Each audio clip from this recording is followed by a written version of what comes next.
Welcome to Madasaling Pinoy, your prayer partner. Ngayon ay Martes na ika-12 linggo sa karaniwang panahon. Ang mabuting balita ng Panginoon ayon kay San Mateo.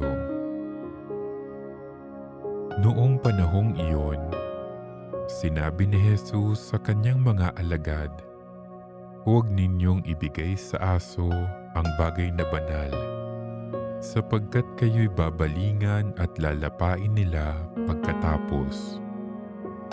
Huwag ninyong ihagi sa baboy ang inyong mga perlas, sapagkat yuyurakan lamang nila ang mga iyon.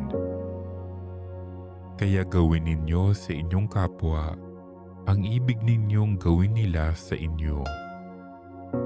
Ito ang kahulugan ng kautusan ni Moises at ng turo ng mga propeta.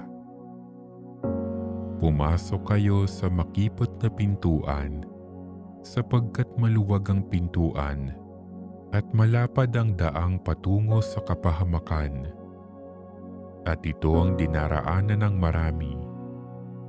Ngunit makipot ang pintuan at makitid ang daang patungo sa buhay, at kakaunti lang ang nakasusumpong niyon." Ang mabuting balita ng Panginoon.